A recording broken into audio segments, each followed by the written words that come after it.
Hello everyone and welcome back to the channel. So I found this interesting article from Bloomberg and the title is Cyberpunk fails to deliver again as game sales disappoint. And these are some big claims in there because as you can see here the article was on December the 22nd and updated on December the 23rd, which basically means that the game is only 13 days old right now. It has released only on the 10th of December. Right now is the 25th obviously, but the article is on the 22nd and then 23rd. So yeah, 13 days and they already say that this game fails to deliver. Now obviously there are problems with the game, with the bugs, and there are problems with the PlayStation, the base PlayStation version and also base Xbox version. There are even refunds and whatnot. We all know those facts. But to say that this failure in some way is totally laughable, and I don't understand what the writers here want to say exactly. And here it says that the Polish studio said it sold more than 13 million copies of the game by December the 20th, a figure which factors in the number of refund requests the company has received. Obviously, because they can't count the refunds right away. The update doesn't include information about the scale of refunds themselves, just providing the net sales number. And here we have 13 million in basically 10 days as of December the 20th. So that's already huge. And actually the game has secured 5 million sales or copies after the release and secured 8 million copies in pre-order. Now, even if we say that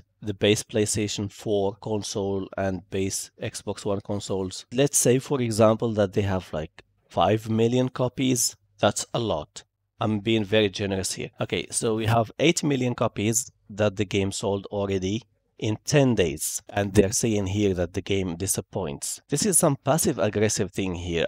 I don't know why they're talking about the game like that. I mean, even some games like The Last of Us Part 2, I'm bringing that in comparison because The Last of Us Part 2 was expected to be a huge game for Naughty Dog. 7 years the people waited for a sequel for The Last of Us, and then they spoke about the game and how stunning and brave it is, and they said that it sold something like 5 million. And of course, these 5 million copies take into effect the copies that are shipped and not just the copies that are sold, either digitally or the physical copies that have been shipped. And no one has ever talked about that, They kept their mouths shut. No one has talked about the actual thing, that is, shipping copies is not the same as selling copies. But with Cyberpunk 2077, they want to do that.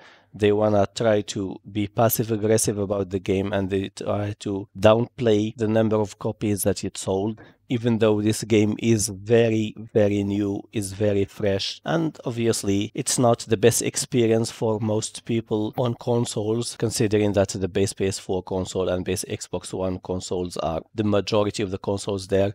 The Pro and One X are not that huge in number compared to the base ones. But again, this is really laughable here, and the game is being attacked because it's not the stunning and brave experience that they wanted to have. And I have already read some stupid articles in there talking about the game not being representative, quote unquote, and talking about things like queerness and, really laughable stuff to criticize the game for. But again, that's game journalism for you. These people never cease to amaze me of how detached they are from the real world. And in here it says Cyberpunk faces long road to become the next blockbuster. Obviously, because the game is only 15 days old by now, by the time of this video release. So what do you expect? Do you expect it to compete with Minecraft, a game that has been forever in there? Or do you want to compete with Grand Theft Auto that has released in 2013? What do these people actually speak about? And they have here the sales of each copy of these games.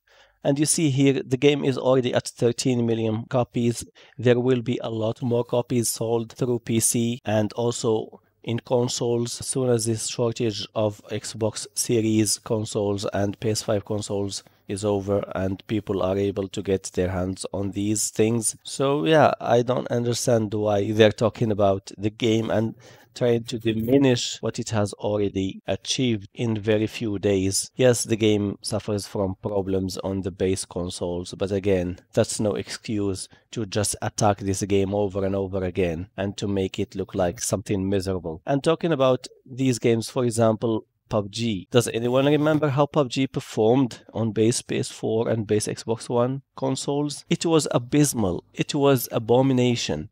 And you can go and look at Digital Foundry's videos for that, and you will see that it was totally laughable. Now, I'm not here defending Cyberpunk 2077 or CD Projekt Red, but I don't like the double standards that these people have. So it's either be fair across the board and speak about all game studios, in a fair manner, or you just shut up, because that's really disingenuous to attack just one company out there, because it's fun to attack it right now, because it has done some stupid things, to be honest, but it's also not the company or not the game that they want to have, so that's why they're not defending it. And another piece of news here also has to do with CD Projekt Red. And because of Cyberpunk 2077, there is here an action lawsuit, and it's by a Rosen law firm, and it says here in the article that it is a global investor. And here they talk about Cyberpunk 2077 was virtually unplayable on the current generation Xbox or PlayStation systems, obviously the base ones, due to an enormous number of bugs.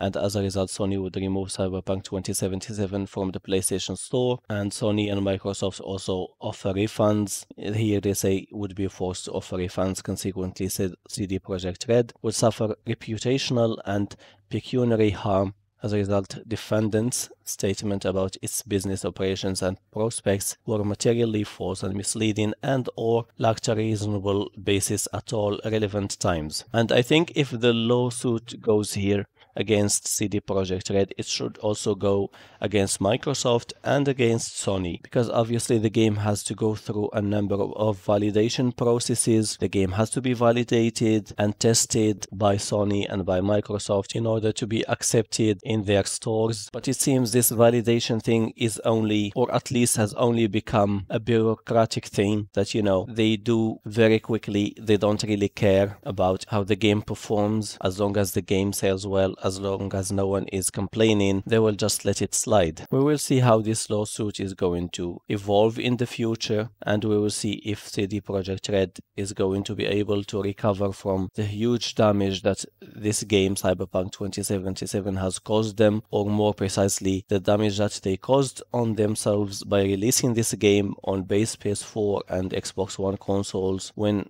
these consoles obviously couldn't handle the game. So yeah, interesting times ahead. We will see how things will be in the future. Don't forget to leave your comments down below and like the video if you liked it. Subscribe for more.